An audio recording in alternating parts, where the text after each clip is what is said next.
Good afternoon, and thank you for joining Bruce County Public Library for this live presentation. My name is Nancy Cool, and I'm the Program Coordinator for Bruce County Public Library. For today's Library Chats with event, we welcome Mary Shakuri, a consultant with Elder Abuse Prevention Ontario. Elder Abuse Prevention Ontario is a nonprofit organization focused on supporting the implementation of the Ontario Strategy to Combat Elder Abuse, which involves, among many things, providing public education, training, services, and support that raise awareness around elder abuse issues. So today's topic, understanding the prevalence of elder abuse in Ontario, we look at prevention and resources available for help. And together, we can make a difference to stop elder abuse in Ontario. Before we get started today, a few housekeeping items. While listening and watching, we encourage you to submit any questions or comments to our web form on the Bruce County Public Library website, and you should be able to see that link on your screen here or in the comments during the presentation. And we will address questions following the presentation. So we encourage you to submit anything that's on your mind.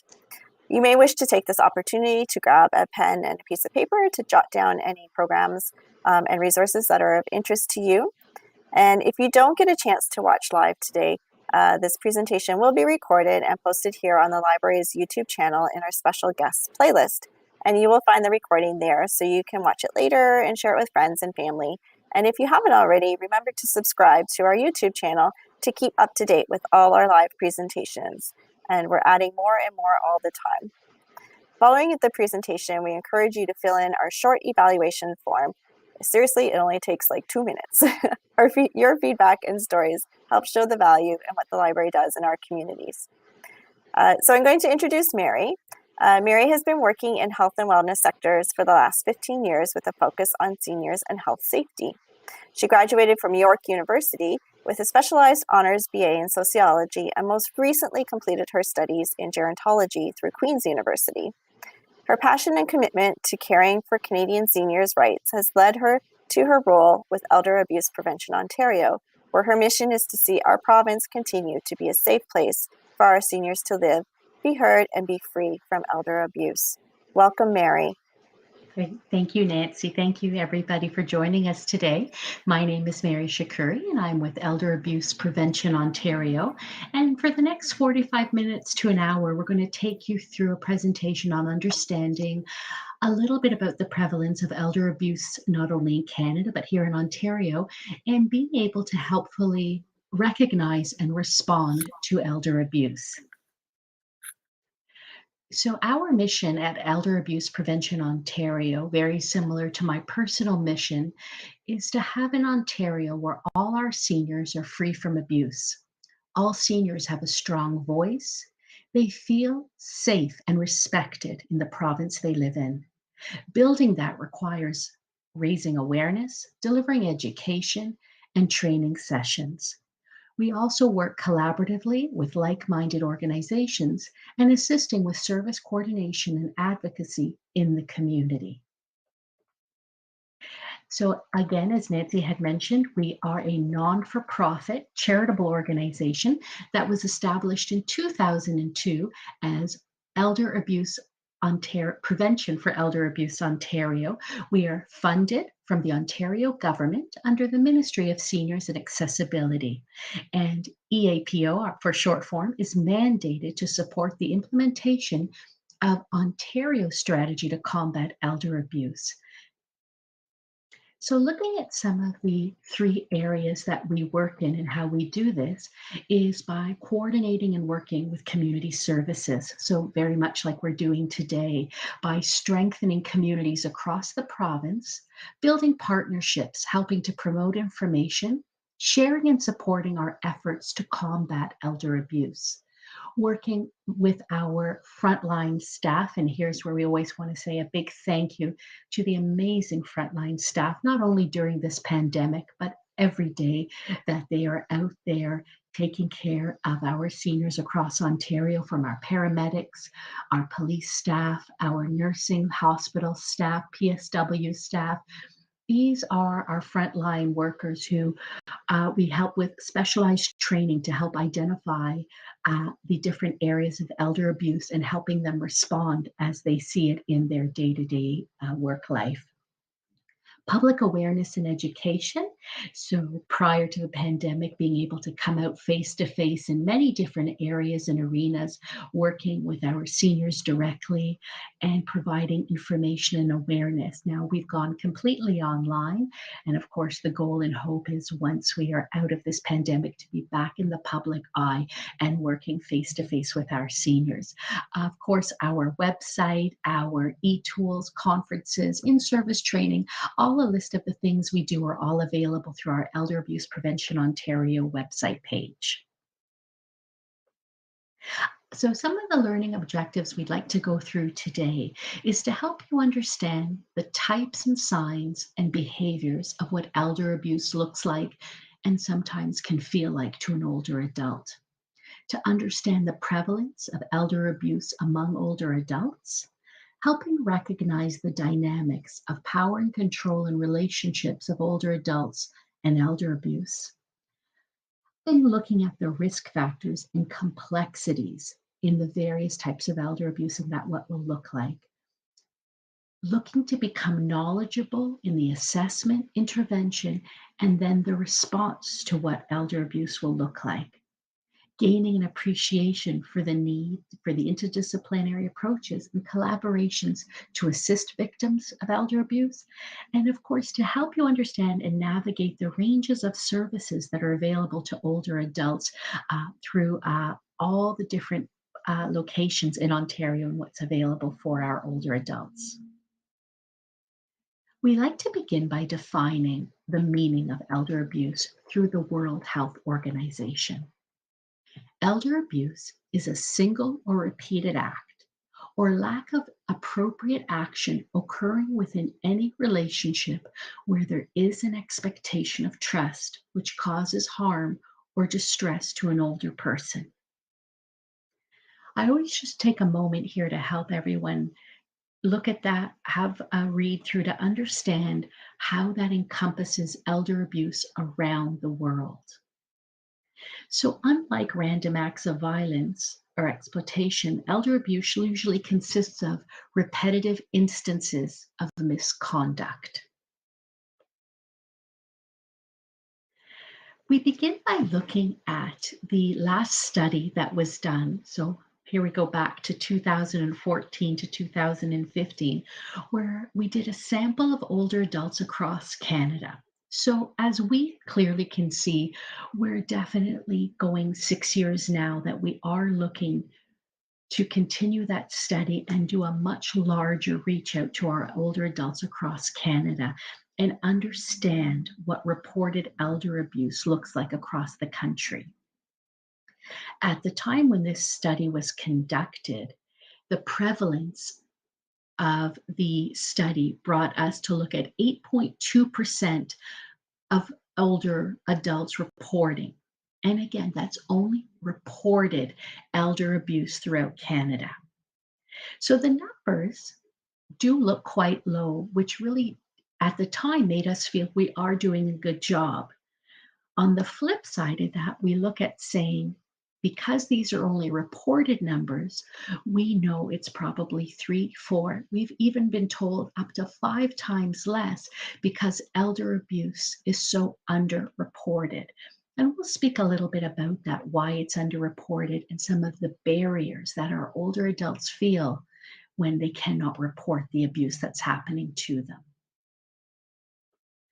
In Ontario, we are looking anywhere between 40,000 to 200,000 seniors who have experienced or are currently experiencing elder abuse right here in our province. In understanding what happens when an older adult is faced with abuse, we look at the imbalance of power and control. And for a lot of our social workers who may be on the call today or watching and listening, they really work closely with us in helping us understand and learn that we know an older adult puts that trust and respect into a caregiver, into the person that they're looking for help with. And that abuser then begins to manipulate and gain control over their decision making. And this is how we can talk about how the abuse happens when you gain power over another person and use that for your advantages. Some of the common risk factors, of course, we look at in abusive situations are that unequal balance. The abuser begins to have that full control over everything in your decision making in your life. Isolation begins to happen where an abuser is keeping you further and further away from friends, from family, social gatherings, being able to have any type of communication with anyone. Your dependency begins to grow because you only have that abuser to depend on, from everything from bathing needs, medication, to having groceries or helping meals be prepared for you. As that abuse continues, you feel very frightened. You feel powerless. You're intimidated by your abuser.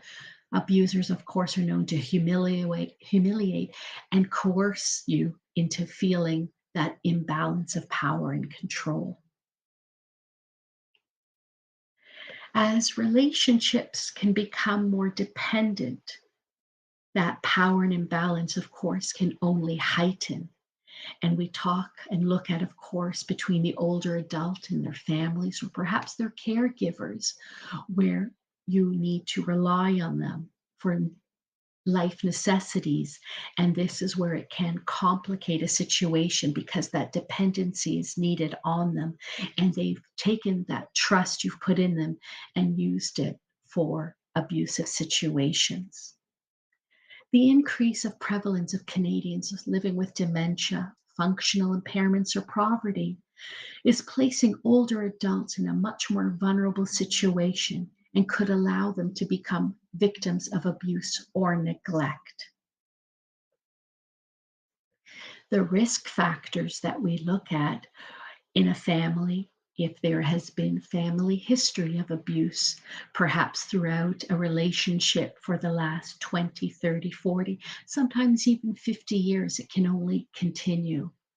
Our cognitive status or cognitive impairment could decline, or our abuser's cognitive impairment could be declining as well. And this could lead to further risk of abusive situations.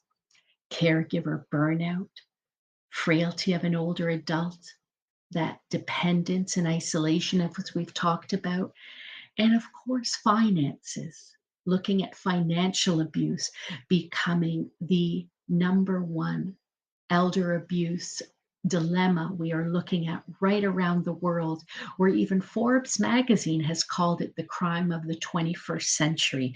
And we're going to talk a little bit about financial abuse and what it looks like. Typical abusers in our life can become from our own intimate partners, our spouses, our partners, family members, friends or neighbors. We've seen staff in care facilities, unfortunately, that COVID-19 has shown a bit of a light on what's been happening even further in our care facilities. Sometimes there's even resident to resident violence, and that may be, of course, if someone does not have the cognitive impairment to make those correct decisions. Unrelated individuals providing services to older adults in community settings, and even healthcare providers. The types of elder abuse we're going to be looking at today will start with financial abuse, psychological and emotional abuse, physical, sexual neglect, and systemic abuse. We want to talk about beginning at looking at financial abuse and what does that mean? So this is the improper conduct that is done with or without the informed consent of the older adult that results in a monetary or personal gain to the abuser and or monetary or personal loss for the older adult. Some of the things that this may include is, of course, missing an older adult's property and funds, theft or forgery, frauds or scams that are happening, misuse of a power of attorney for financial gain, sharing the older adult's home without paying your fair share of expenses, and unexplained disappearance of personal belongings. When we look at an older adult's property or funds, this could mean having an older adult's home sold without their consent because they've signed over a power of attorney to someone they've trusted, and that abuser has used that to gain the financial gain of their property as well as assets and funds from their bank account. Theft or forgery, having the older adult sign without them knowing documents they're signing, or fraudulently signing their signature so all their financial gain is coming to the abuser. When misusing the power of attorney for finances, this can give the abuser full access to an older adult's complete financial properties. We've seen many times where older adult children move back home, perhaps due to the situation that's changed in their lives, and not helping or paying any of the expenses in their parents' home, and feeling completely overtaking their parents' home. And this really puts a stress and burden on the older adult as they feel that financial abuse is happening right inside their home.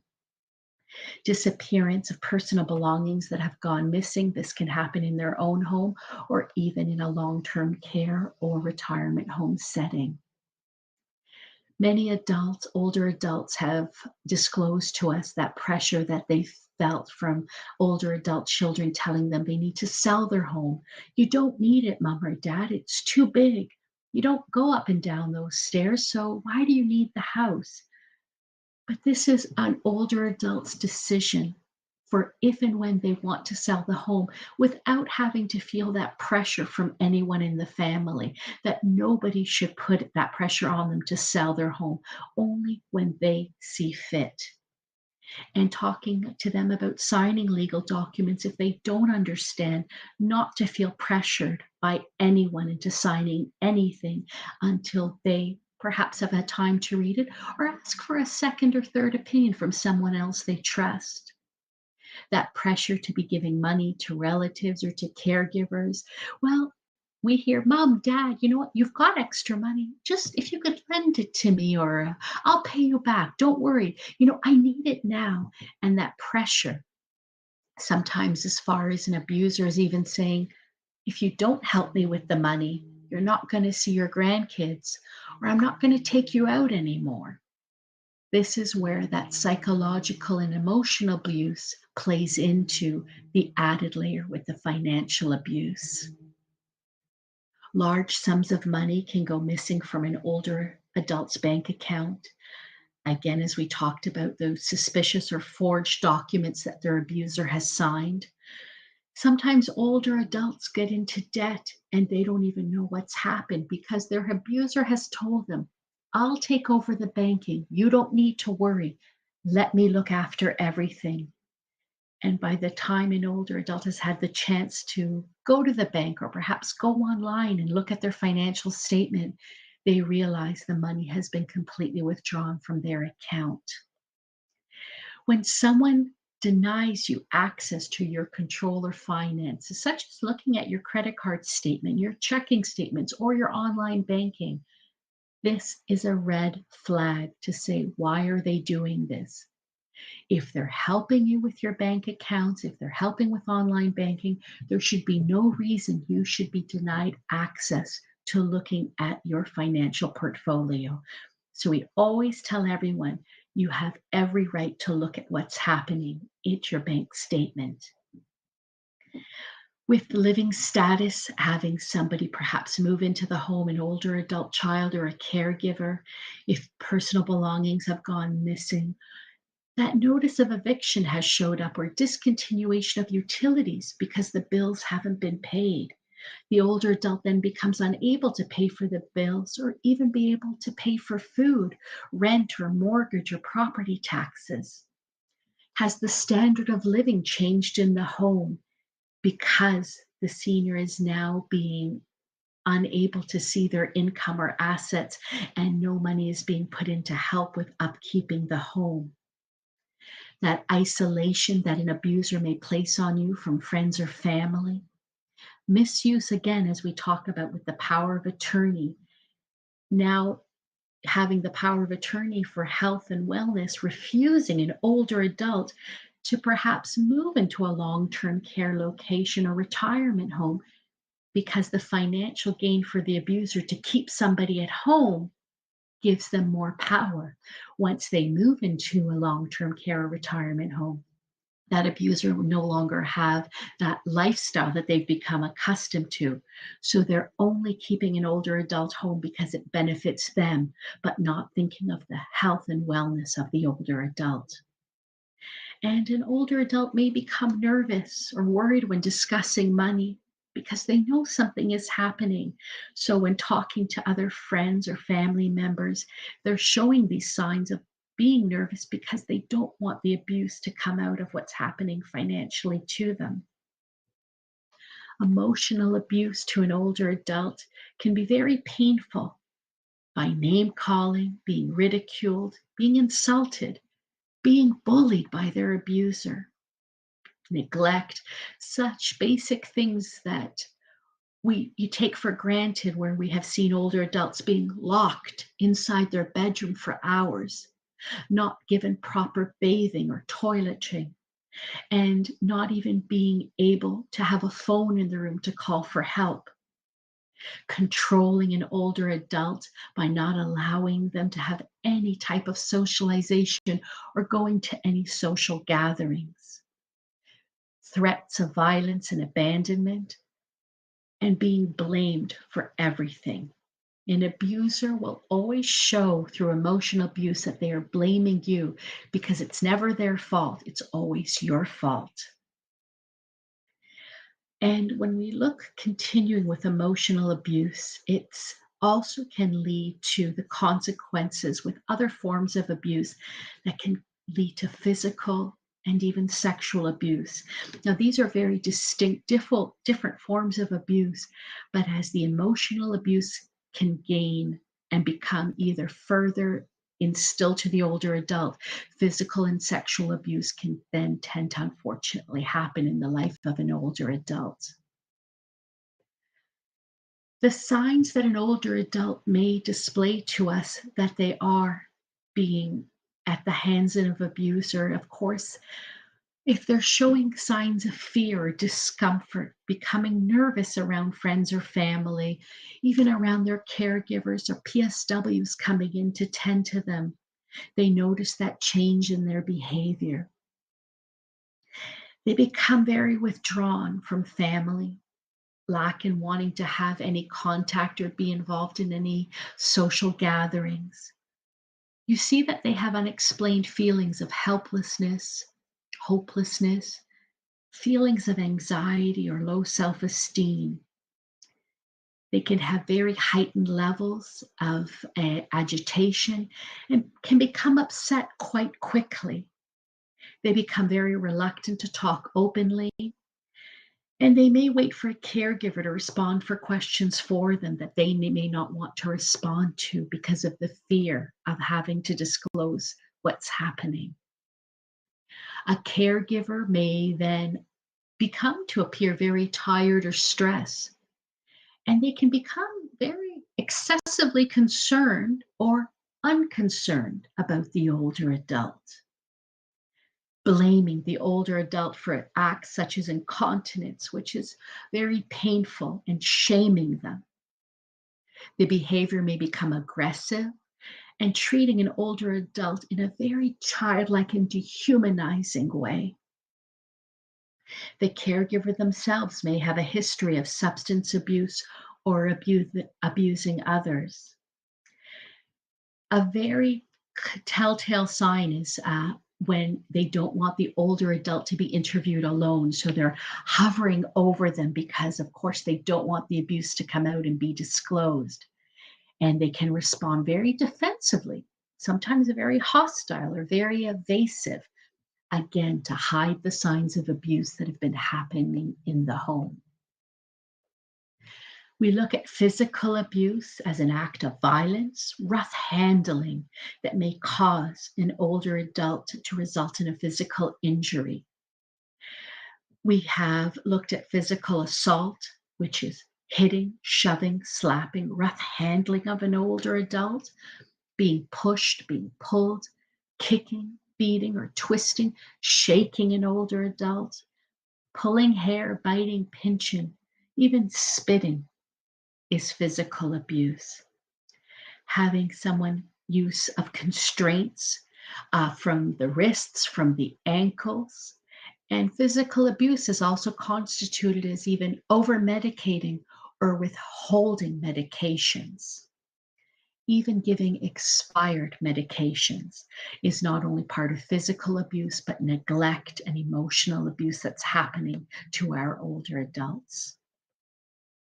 If we see unexplained injuries, such as broken bones, bruises, bumps, we look to say, where is this coming from? How are these injuries occurring to someone? Internal injuries, we've looked at head or neck injuries. As we talked a little bit, the signs of restraints again on the wrists, on the ankles. Has there been an unusual pattern of injuries? Is an older adult suffering immobility due to broken bones? Something as simple as broken eyeglasses, which an abuser may try to describe as, well, they just keep falling off. That's why they're always breaking. Has an older adult all of a sudden begun to have that unkept appearance where they're not being bathed, their hair isn't being washed or combed? These are signs of physical abuse that could be happening to an older adult in their home or in a care facility. Discomfort that they may be feeling, and as their behavior may change because of feeling nervous, because they don't want that abuse to be brought to the surface. Again, that unusual withdrawal from family and friends, feeling depressed. Discrepancy in stories where when we spoke to them last week, the injury had happened because of a fall. But when we talked to them this week about it, it's because they had a bump in the staircase. Not wanting the abuse to, of course, be obtained and understanding what has happened. If their abusers taking them to different doctors or hospitals trying to hide their trail from what is happening. They're reluctant to talk openly, of course, being uncommunicative, unresponsive when asked questions. Having that avoidance of physical or eye contact with a healthcare provider or a caregiver that is asking questions. When we are suffering at the hands of physical abuse, you could be having sleep problems, self-esteem, and changing even in your eating patterns. So these are all indicators to help us look at to identify what may be happening if physical abuse is happening throughout the home and the community or at a long-term care or retirement home. Medication abuse, we look at misuse or overuse, withholding, and even expired medications where an abuser has not even taken the opportunity to make sure they're not giving the older adult expired medications, errors in medications, because it's been so long that they've even gone to see a family doctor to have medications updated. Looking at sexual abuse that we see in community and in long-term care and retirement home settings is defined as non-consensual sexual contact of any kind with an older adult. Sexual contact with any person capable of giving consent is also considered sexual abuse, meaning if you don't have the consent or capacity to make that decision that this is something you want, this is sexual abuse because you've not given that consent. This is included but not limited to unwanted touching and all types of sexual assault or battery, such as rape, sodomy, being coerced into nudity, and showing an older adult sexually explicit photography. Warning signs and working with our frontline staff and understanding what sexual abuse may look like to helping family and friends identify. If the older adult is having trouble sitting or walking, Perhaps there's been blood stains on their clothing, bruising and swelling around the inner thighs, genital or rectal areas. If there's unexplained pain in the lower abdomen, perhaps in the lower back, these are just some of the symptoms we're looking at and signs to help us understand, identify, and speak to an older adult if the warning signs of sexual abuse. Neglect, whether we have that being physical or psychological, is deliberate, intentional behavior towards an older adult. Again, we talked about withholding basic life necessities, failing to provide emotional support that may result in harm, psychological anguish. Neglect is, of course, attributed as well to ageism, where the abuser feels their need to exercise back to power and control, wanting to create that dependency from a sense of entitlement to the older adult's assets. Working with Elder Abuse Prevention Ontario, we hear many times where older adult children have come to us and have said, I deserve that money. Mom and dad aren't enjoying it now. So shouldn't I have that sense of entitlement? It's going to be mine anyways. So why can't I have that now? And this is really that working with the family and understanding you need to respect the wishes of your parents. This is their financial gain. And when the time is right for them to hand that over, that is their decision. Looking at indicators of neglect through behaviors of the abusers, sometimes refusing to permit hospitalization for the older adult. Our EMS team throughout Ontario has many times told us where they've been called to the home of an older adult and the family members meeting them on the driveway and quickly saying, no, no, no, everything's okay. They don't need to go to hospital. Everything will be fine. Just check them out here. Because that fear that once the older adult is in hospital, that they will disclose the abuse that has been happening.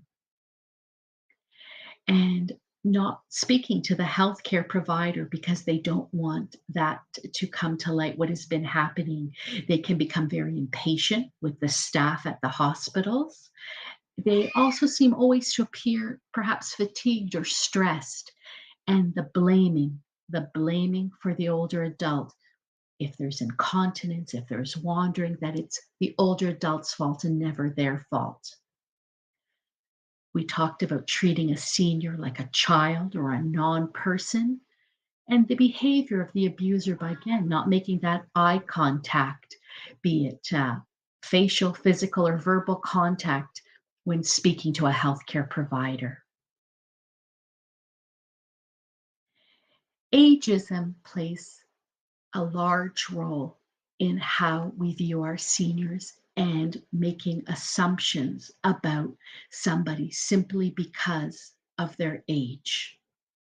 During COVID, we have seen many people bring a really horrific light in talking about COVID as a old person illness, or, well, they were in long-term care, so weren't they going to just die anyways? These are hurtful and painful statements that we make as a population, as a general assumption, because of somebody's age. We all have ageist attitudes, unfortunately, but this does not give us that right to make these judgment calls about anyone simply based on their age. It's painful to an older adult. It makes them feel their self-worth is diminished because of their age. We're making assumptions about their capability. We sometimes feel because somebody is older that they can't make a proper decision on their finances and their care decisions. We ignore their wishes, or, we just brush them off. You don't know what you're talking about. You're too old to make that decision. Ageism has become such an acceptable form of speaking to an older adult, and It is the most painful ways that we speak to someone, and we must stop our ageist beliefs and discrimination to all older adults simply based on the fact because of their age. Some of the barriers that we look at in reporting elder abuse and why it is so underreported. First, we begin with the fear that if an older adult reports, they feel that that disclosure is going to lead to further abuse. The fear of being told, I'm going to place you in one of those homes. And oh, if you think it's bad here, wait till you see what they're going to do to you. Fear of losing that caregiver or contact with a family member because the abuser is telling them, if you report, I won't see you anymore, help you anymore. The fear of being judged or blamed because the abuser has told them it's their fault. And as we said, that fear of repercussion, that the abuse will continue or escalate if they are perhaps in a care home, that will escalate from the staff. The emotional impact of an older adult feeling that no one will believe them because they've been told, well, you're old. Nobody believes old people. Horrible, hurtful statements that make them feel that shame and embarrassment. The need to keep the problem in the family. Sometimes this is based on cultural upbringing where we don't talk about it. We have to keep it inside the family. And if you tell somebody, the family is going to reject you, so you cannot say anything. Knowledge and language, not knowing where to turn for help, not knowing where to report or what to even report. The language barrier, if English is not your first language. And this is where I always let everybody know English is not my first language either. So understanding when it's your perhaps second or third language, you may not feel confident to be able to communicate and report in English. And if there's the unable with cultural differences, many times that you've been told, as we've said before, to keep that in the family. Being believed by police or social service cannot help them because the abuser has told them nobody will come help you. They won't be able to communicate with you. They're just going to think something's wrong with you. These are just some of the barriers, a small snapshot, if you will, of why older adults have that fear, emotional impact, and lack of what they feel knowledge and language to report, and why we know the numbers of elder abuse are so underreported. Currently in Ontario, elder abuse is mandatory to report in two types of settings. The first is in long-term care homes. So what this includes is the obligation of family members, residents, staff, owners of long-term care retirement homes, physicians, healthcare frontline staff who are in the home have the obligation and duty to report for long-term care to the Ministry of Health and Long-Term Care. In retirement homes, they have simply duplicated the act and under the Retirement Homes Regulatory Authority have provided that same option for reporting mandatory through the Retirement Home Regulatory Authority. Those are the two phone numbers. Of course, they're available on our website as well, or you can Google at any time. Mandatory for only these two care settings. So in community, it is not mandatory to report at this point in time. Working with Elder Abuse Prevention Ontario and continuing our mission to keep Ontario safe and free from elder abuse is working collaboratively with like-minded community partners. This is the key to our success.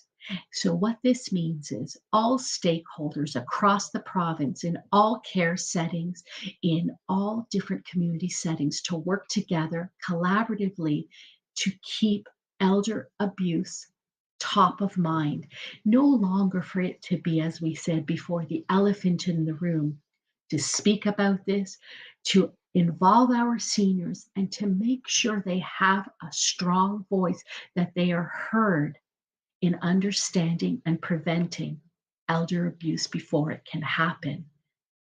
And of course, when they are at risk or experiencing elder abuse, that they have resources available to them to have supports in helping them, from our police, our policymakers, our legal services, victim services across Ontario, the fantastic staff at our hospitals. GEMS is our geriatric emergency medical nurses and teams at the hospital across Ontario. Many times a GEMS staff, a GEM nurse, will be the first to visit with an older adult when brought into the emergency room. And these are the staff that are specialized in working with our geriatric teams. Advocates and behavioral supports, to have mental health and counseling community supports, and healthcare professionals available for our older adults who are experiencing abuse. In Ontario, we are very proud of our Ontario's Senior Safety Line. This is a 24-hour-a-day, 7-day-a-week confidential line available to friends, to family, and to seniors to call anytime. We're not only proud of our senior safety line for being available 24/7, but to let people know we have over 200 different dialects and languages available through our language line interpreters. So you never have to worry if you're unable to communicate in English. You are able to call our senior safety line, and our counselors will have a translator on for you, free of charge, anytime, and confidential. Again, this number is available through our website. Here, please feel free to jot it down. For those who sometimes watch our news on CP24, for example, we always have the number running through the news and the media. Just to give you an indication, prior to COVID, we averaged about, I would say, 100 to 200 calls a day. That's sort of an average. The spike during the pandemic brought our call volume up over 300%.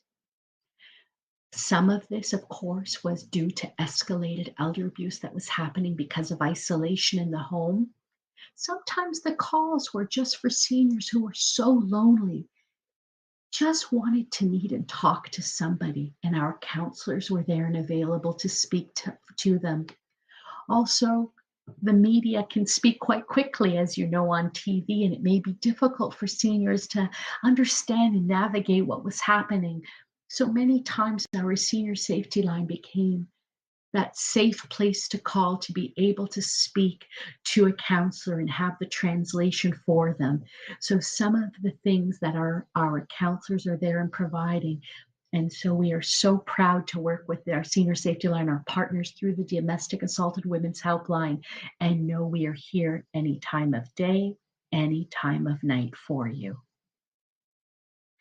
A few other resources through provincial services, of course, Elder Abuse Prevention Ontario, our victim support line, the Ontario Network of Sexual Assault and Domestic Violence Treatments.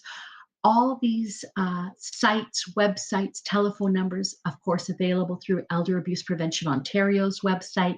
If you don't have a chance to jot them down or see them here, even by calling our senior safety line or 211 Ontario, they will help you get in touch with all the provincial information and support and crises lines throughout the province, and local lines as well in your community.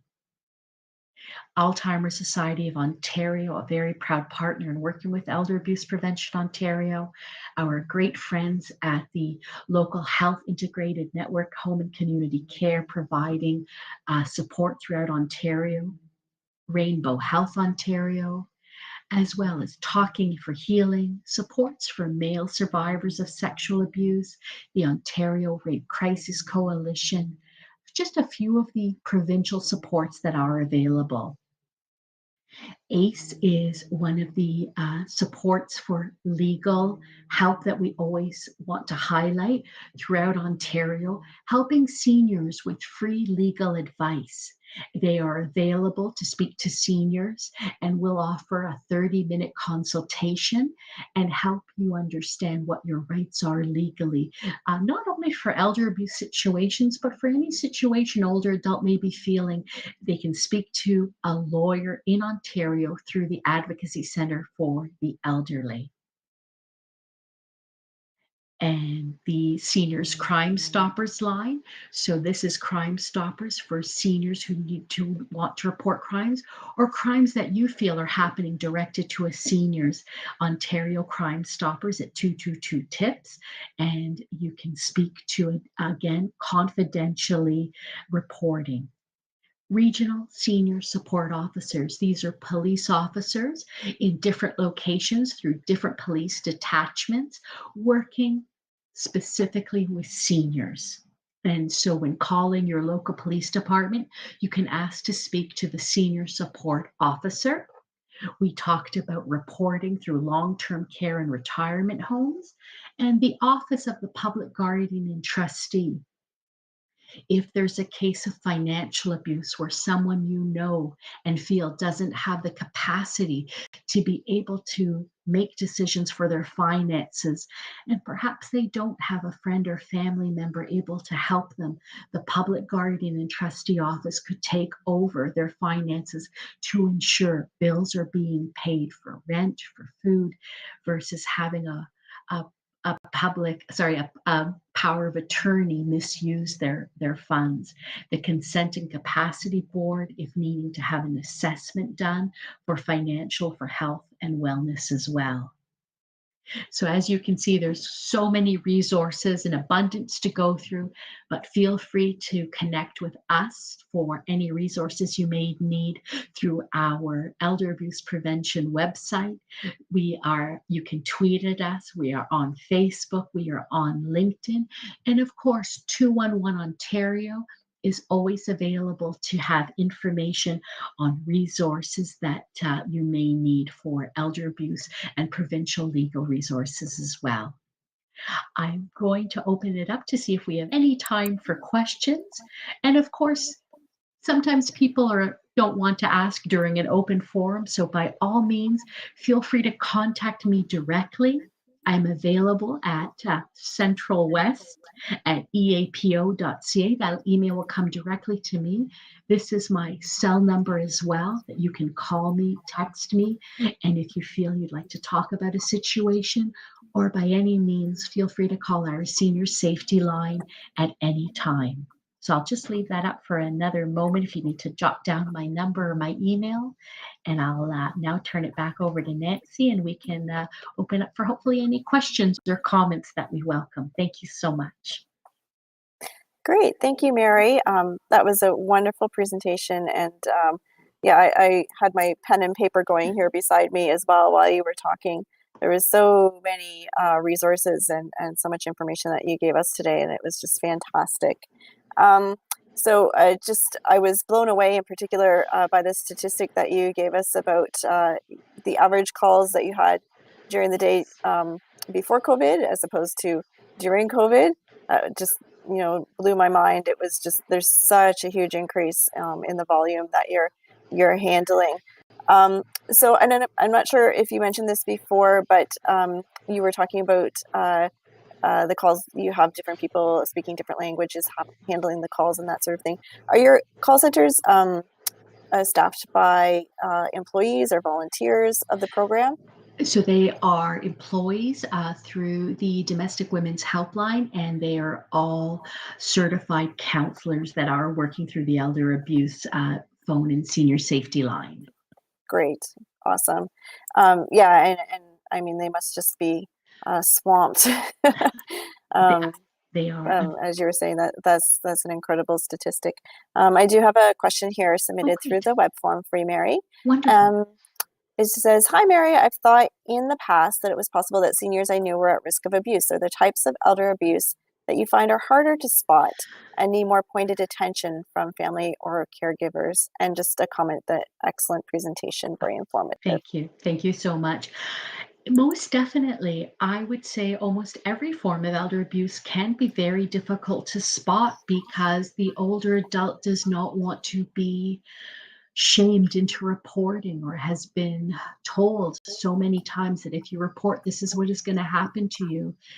Even situations where older adult children move back home and friends and neighbors have called us and said, every time I go over to see my friend, something just doesn't seem right, but they're not disclosing to me. I don't know what to do.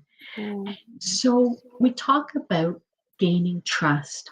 And if you're a friend or a family member, never to blame and never to say to that person, you know what, what's going on with you? Why aren't you telling me what's happening? I know something's wrong.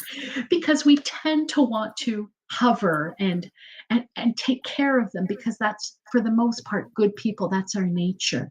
mhm, In looking at elder abuse, it's a very gentle approach. It's an approach that may take time, mhm, that it may not come out over the first two, three, four, or five conversations, but in gaining their trust and having them feel safe that by disclosing to you will not lead to further abuse or you ridiculing or blaming them, that you are a safe person to speak to in time, that will then become knowledgeable to them where they can feel safer because we know this is why it's underreported because of those fears. So it is a mhm, journey, it is a process.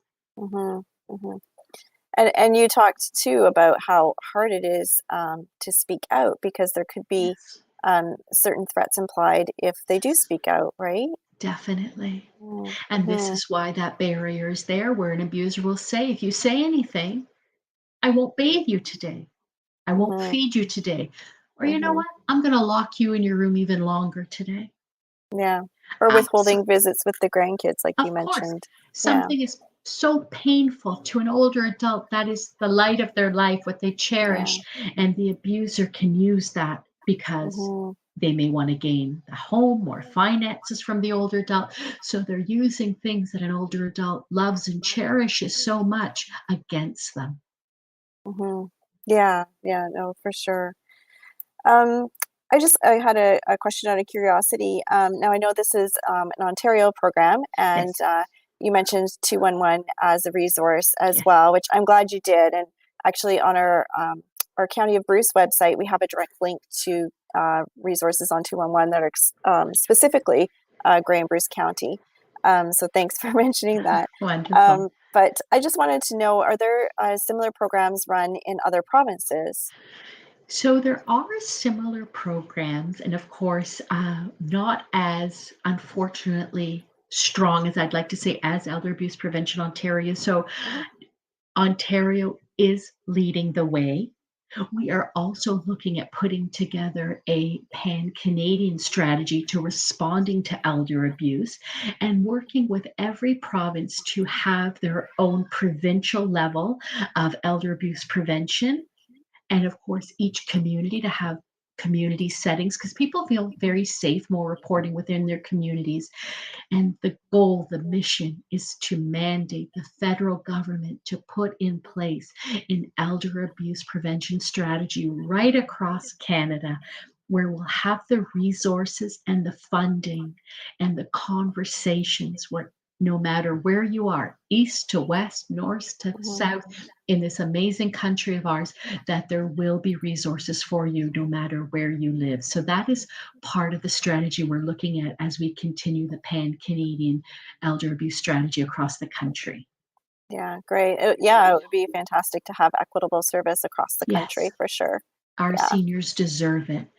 yeah, They are the largest population, as our last census has showed us. We are aging, and our seniors deserve to know that resources are put in place for them. for sure. 100%. Absolutely. Yes. Um, Now you were talking about some of the different types of, abuse, and I just want to share that we have some materials here at the library that might help out. So I found this little book in our system called The Little Book of Restorative Justice for Older Adults, Okay. Finding Solutions to the Challenges of an Aging Population. And the nice part about this book is that it does talk about planning. So for it addresses some abuse involving over adults and families and caregivers, and the and planning for the future. Yes. To kind of mitigate any of those those things that might happen down the road. And then there's another one here, kind of along the same lines, called Advanced Care Planning, which is kind of along the same lines there. And I Yes. think too, like the more planning you can do ahead of time, I think the better, right? Like, Of course. to avoid those situations where Yes. you might find yourself in trouble. And this is where we have to have the conversation where it's okay to talk about it. It's no longer the topic we don't want to talk or look at because, oh, it's not happening here. It doesn't happen in our community or in our Mm, family. mhm, We want to make seniors feel comfortable and mhm, able to report and to speak mhm, about this. And as mhm, we are saying with the prevention piece, the more we are aware and ready to, as we age, be able to respond to elder abuse and know the resources that are there and available for us. Also, through the University of Western Ontario, there's the Friends and Family program that is also dedicated to working with the It's Not Right program, helping older adults define what elder abuse is, mm, be able to sign it, spot it, and then report it, and the resource that is there for them available. So working with many collaborative, like-minded partners in mhm. bringing awareness to our Ontario and of course right across Canada on Mhm. understanding what elder abuse looks like. Yeah, because sometimes the elder abuse might be rather subtle and hard to spot. It can, and it can Yeah. start off that way. Mhm. Mhm. And before then reporting or realizing what's happened, it can then become a much more volatile situation. Yeah, yeah, for sure. Oh, well, thank you, Mary, very My much pleasure. for coming today. I really appreciate you taking the time and speaking with us. And we have lots of information on the screen in the description of the YouTube video here. Contact information for Mary if you wanted to reach out to the organization and talk with Mary or one of her coworkers. Yes. Um, just they're a wealth of information, so I encourage you to reach out for sure.